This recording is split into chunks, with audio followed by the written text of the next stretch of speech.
The definitive ancient history of black people. The untold history of the start of civilization from 15,000 to 300 BC. From the Natufians, Sumerian, Pelasgians, Ethiopians, Etruscans, early Greek, Egyptians, and Nubians. Sources are cited in the video, the other sources are in the description. At the end of the last ice age, in 11,700 BC, archaeology shows that humans were already populating the earth with a significant presence in the Fertile Crescent and the Levant. The Younger Dryas may well have reset civilization when it occurred 12,900 years ago, but who are the people who picked up the pieces and built the underpinnings of our civilization? What did they look like? What challenges did they have to overcome? And what sort of knowledge did they impart unto the classical empires we know today? From agriculture, to mathematics, to religion, law and order, humans started building ever more complex societies. This is the story of the people who civilized this latest instance of humanity. We begin in 12,500 BC, in a small community in modern-day Syria. The climate is starting to warm, indicating that we are coming out of the last ice age. Humans are about to do something they have never done before, something that will forever alter the course of civilization. Instead of getting their sustenance from hunting and scavenging, humans are now planning ahead and planting crops.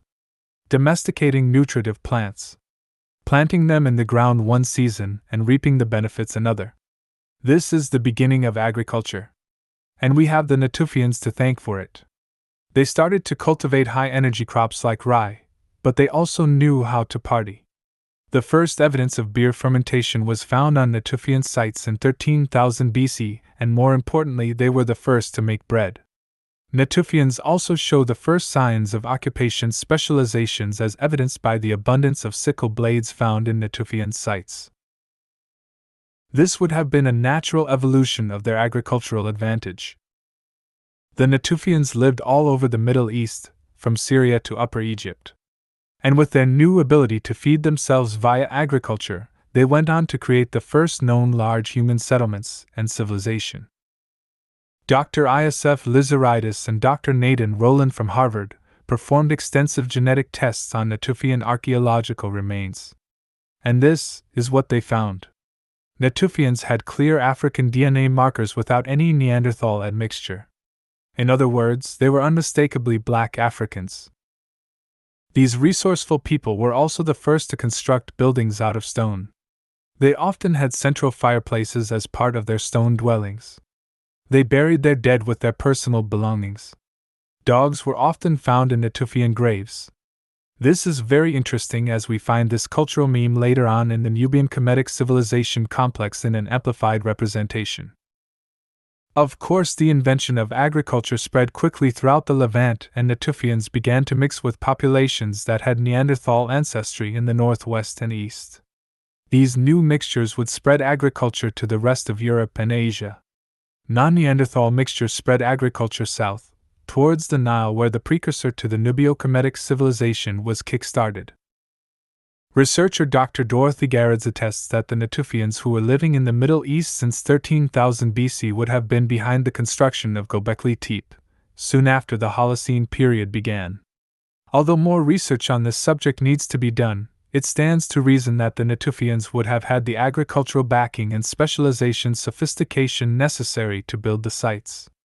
Regardless, it is clear that the Natufians had an indelible influence in the region, one that would last until 5000 BC when the pre-dynastic Egyptian civilization, better known as Kemet, started to take form.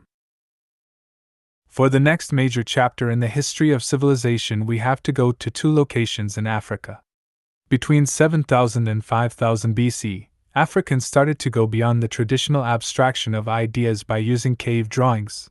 They started to develop a convention for these concepts. This resulted in the first writing system ever used, called the Proto-Saharan script. Starting in Karga, modern-day Sudan, the script resembles later scripts also used throughout sub-Saharan Africa, especially in Sibidi. We now know that all the major writing scripts from Europe and Western Asia, Roman, Phoenicians, Greek, Latin, Arabic, Hebrew, and so many more, have their roots in African writing systems, specifically the Nubio-Kemetic hieroglyphics and hieratic. Furthermore, the use of the base 10 numbers system that we have today also stems from the Africans in Kemet. At the same time, in 5000 BC, a complex society starts to migrate down the Nile.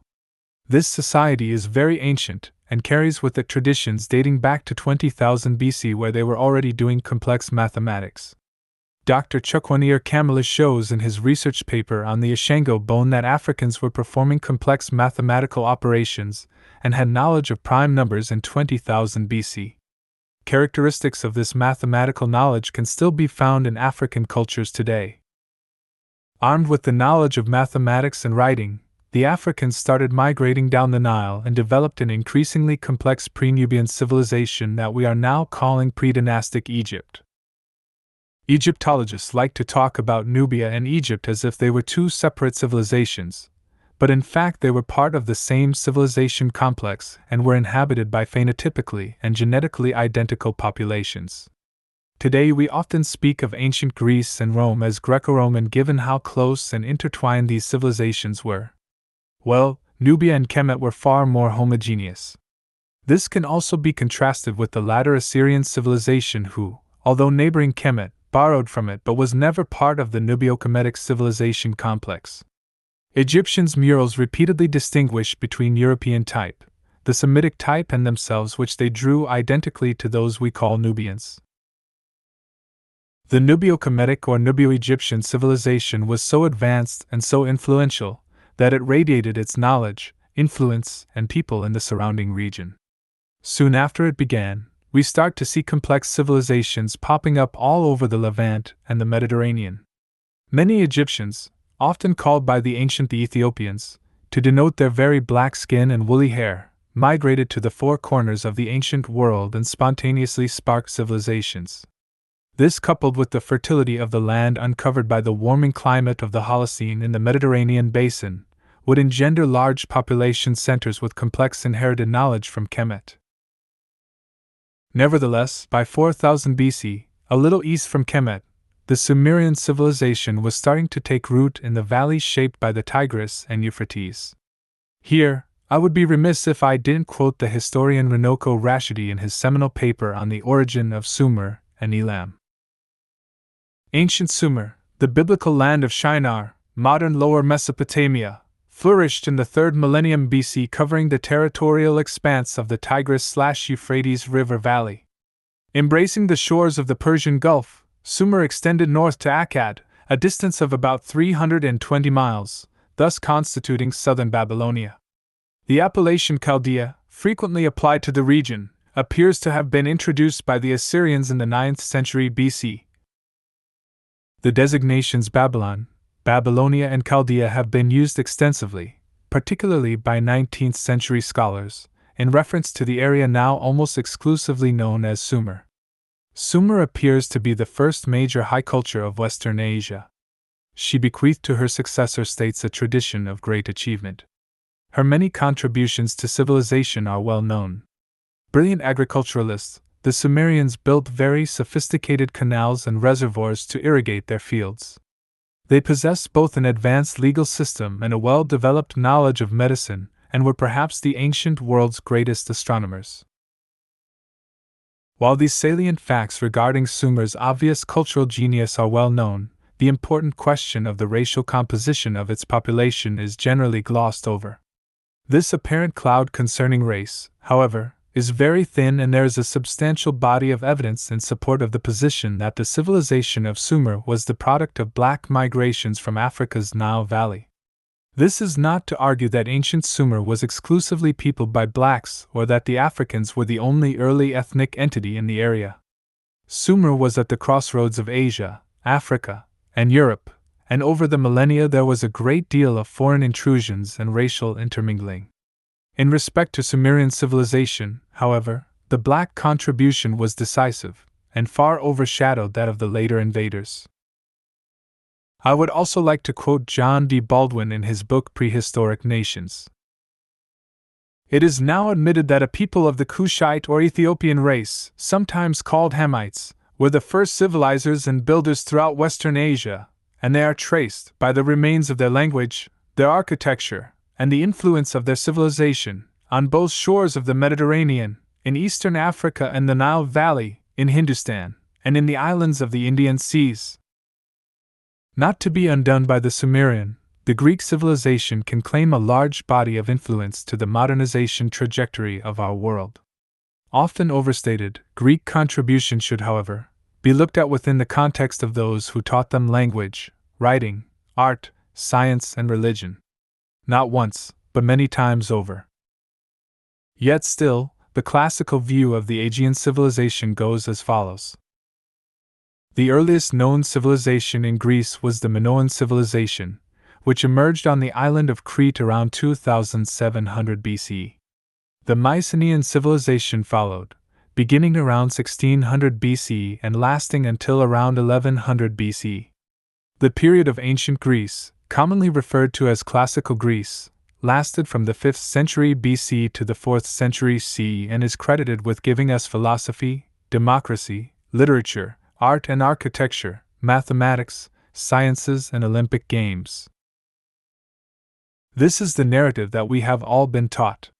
However, Greek history is far more interesting when you take into account what the Greeks themselves said about the origin of their civilization and knowledge. Here, let me quote Dr. Bruce Stewart about the Greek civilization. If you read what the Greeks said, not what we think, but what the Greeks said, they said they got everything from Egypt.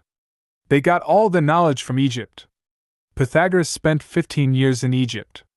Now, when did we come up with the idea that the Greeks invented everything from scratch? Believe it or not, it was in the 18th and 19th century. With the Greeks, again we see the significant influence of the Nubio-Kemetic people. Africans gave the Greeks their mathematics. From Pythagoras to Euclid, the Greeks studied Kemetic math and spent a great deal of time in Egypt. By 332 BC, however, the Greeks came in and invaded/liberated Egypt. The Greeks also inherited medicine from Kemet. Back in 2600 BC, the polymath Imhotep was already studying medicine and produced a number of medical texts at least 2 millennia before Hippocrates. Nonetheless, it was the Greek and later on the Arabs who we have to thank for sharing these key sciences to our modern civilization. Back in the comfort of our modern civilization, we often forget how ancient medicine ineffective until the scientific method was applied to it by Imhotep. This was reflected by the fact that the ancient Egyptian had a significantly longer life expectancy compared to their contemporaries. With this longer life and more time on their hands, the Egyptians engaged in all sorts of leisure activities, including board games and Olympics, both of which they also taught to the Greeks. In fact, these mural paintings describe well some of the popular sports from Kemet. As early as 3000 BC, people from Kemet were participating in the Hebsed festival, where the reign of the pharaoh was celebrated with competitive sports. The pharaoh even participated in one of the races to show he was still fit. This gift of civilization to the Greeks by the Africans had to be repeated a number of times, as Greek civilization collapsed more than once. In the Late Bronze Age, 1200 BC, the Mycenaean culture collapsed. The Egyptians from Kemet then reintroduced all concepts of civilization to the region. Rome is indebted to the Etruscans. In the same way, the Greek took almost all aspects of their civilization from Kemet, Egypt. The Etruscans lived between 800 and 300 BC in northern Italy. The Romans inherited the core elements of their civilization from the Etruscans. Before being displaced by the Romans, the Etruscans had already set the basis for the religion, art, and architecture that Rome would inherit. But it doesn't stop there. The Etruscans were known for their engineering prowess, particularly in the construction of roads and aqueducts, and the Romans adopted many of their engineering techniques, such as the use of drainage systems and underground tunnels. Even their writing system was the basis for the Roman alphabet. Unlike the Romans, the Etruscans were peaceful, but they were very technologically advanced. So who were these people that gave civilization to the Romans? And what did they look like? In his 2013 book, Black Origins of Ancient Rome, the German author Gert Müller explains how the black descendants of Kemet/ancient Egypt created the sophisticated Etruscan civilization. Archaeological and genetic evidence shows that the Black Etruscans were eventually displaced by the invading Romans who inherited their technology and science.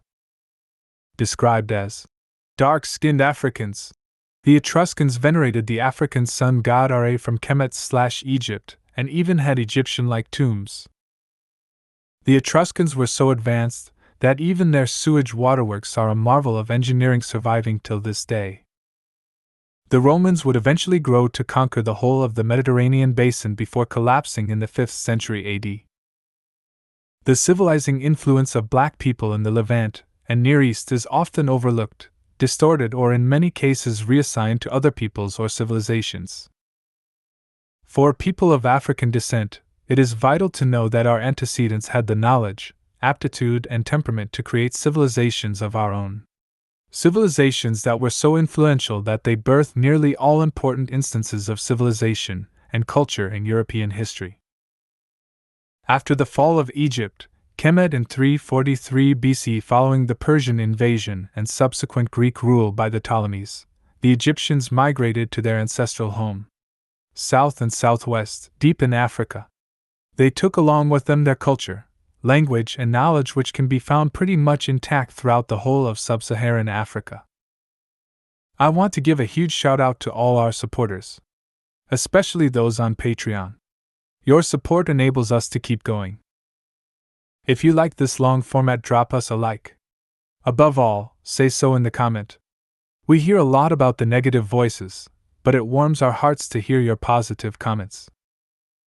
Follow us, and see how those who are said to be without history birthed civilization itself.